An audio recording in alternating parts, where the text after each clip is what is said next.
We got International Fight Week. Supposedly Conor McGregor's going to be fighting there. To make this happen. McGregor also shared a video on social media, appearing in high spirits, a possible sign that negotiations are moving in the right direction.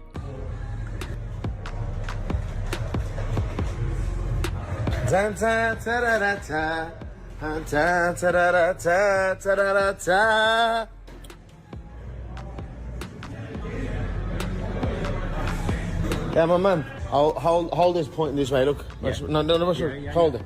Like this. Just see. Yeah.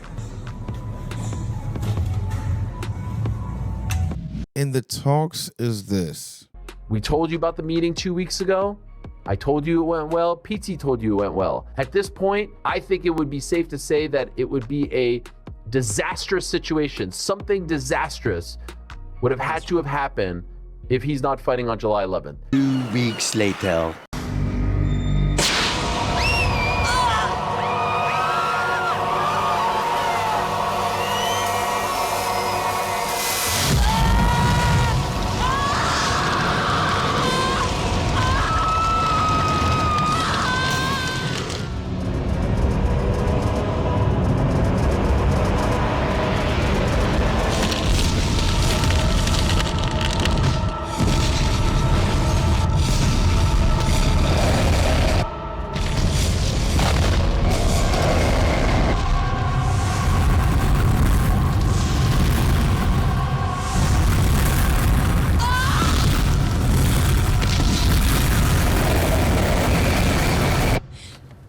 No Nate Diaz no more. It's like I said before, UFC ain't playing that. You're going to go fight over at MVP, then stay your ass over there. You're fucking nothing. And if you don't perform, yeah, we'll you're see gone. how that goes. If you don't like perform, you can go and do all these Mickey Mouse fights that no one gives a fuck about. That'll generate nothing, and we won't give a fuck here. And you better win. Because I was thinking, you know, if he goes over there, he loses.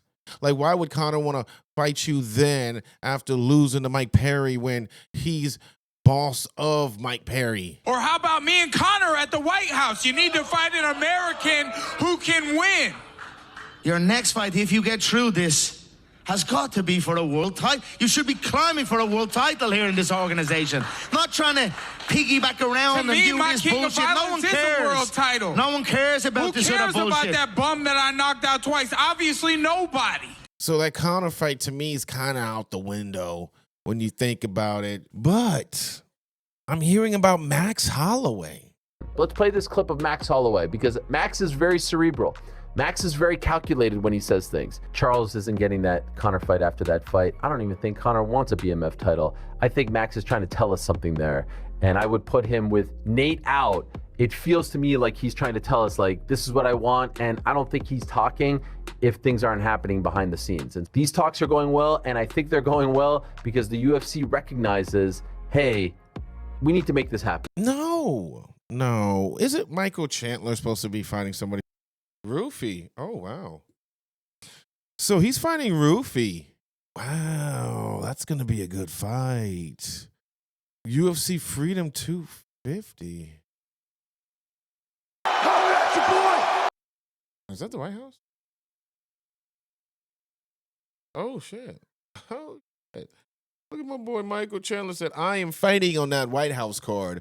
You know, Michael Chandler probably didn't want to wait any longer. This summer, this fall, this winter. Then he had to, and he just felt like, you know what, if I can get in that White House card, I'm going to get in there. So him and Rufy's going to be a good one, actually. So I understand why Chandler's out the picture. But Max Holloway, I mean, is that all Conor has? I mean, you can't get Dustin Poirier out of retirement.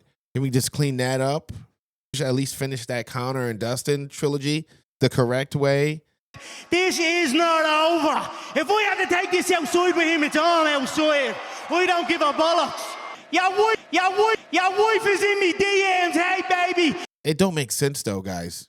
First of all, you're going back down to 155. Why, Conor? Go to 170. Fight Usman then, if anything. There we go.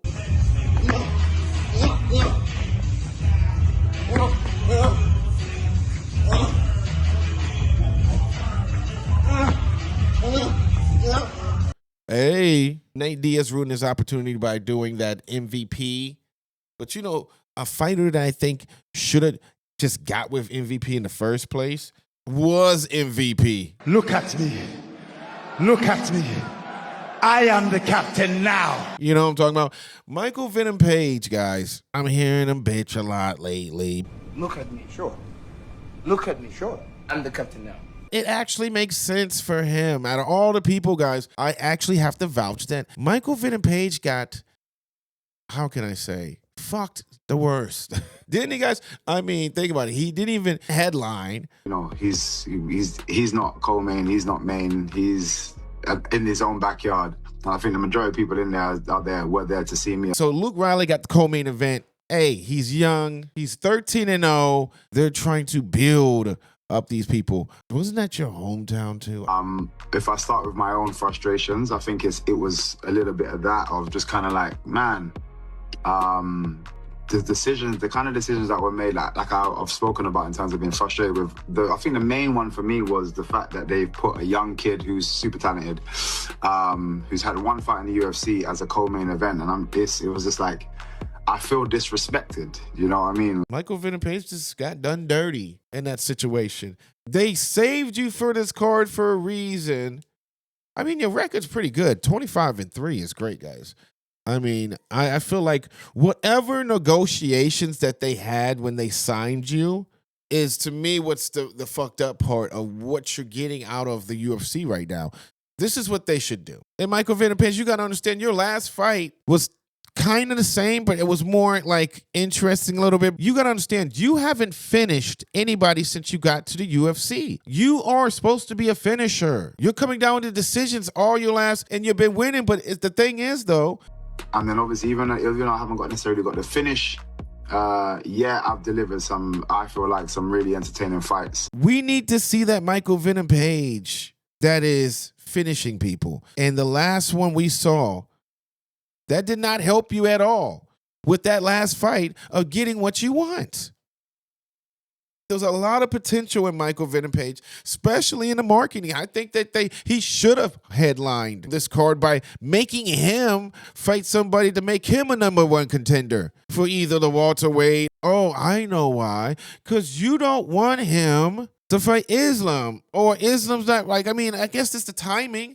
But, I mean, wouldn't that be somebody that you guys would want to keep on the roster? So when Islam's defending, line them up, just kind of like Volk, you want to have some people so the champion can look good. You need some people that they can just kind of, get that easy win. And if you guys think that Michael Venom Page is an easy win, then I think that the next fight he should get should be for a #1 contender spot. Because his next fight, guys, think about it, he only has one fight left.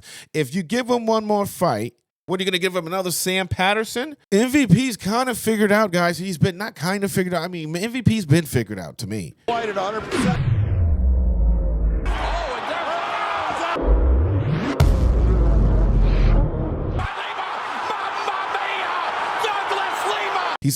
He's a simple puzzle, but yet I think that I want to see if that puzzle can get destroyed somehow by giving him somebody that's worthy. Why bring him over if you weren't just going to, even when a WWE and it had like WCW going at it?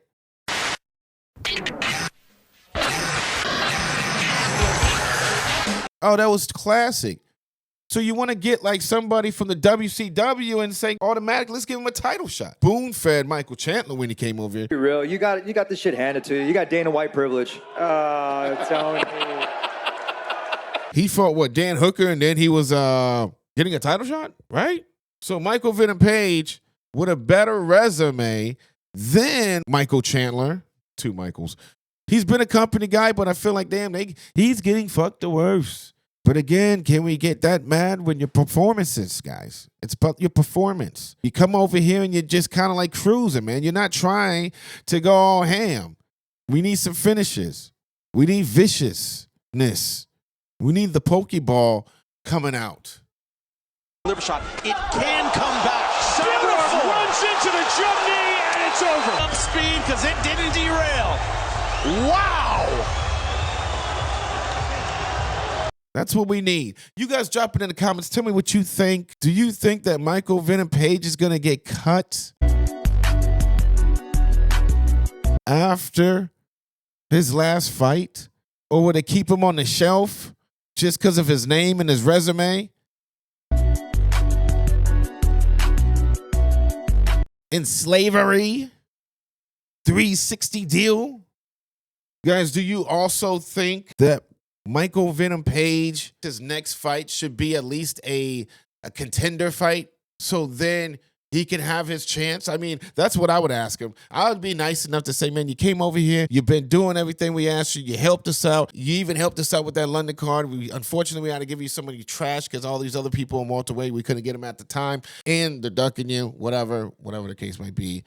This is what we're going to do for you. We're going to give you now, you want to fight for the belt, right? You think you could be the champion? You want to be the champion? Do you think you could defend the belt after getting the belt? You think you could defend it, man? Like, you think you have some years in you? Do you think you got some time in you? You still got it in you? Because if that's the case, then your next fight is for a contender fight for the belt. You win that fight, and then you get Islam, if Islam's still champion.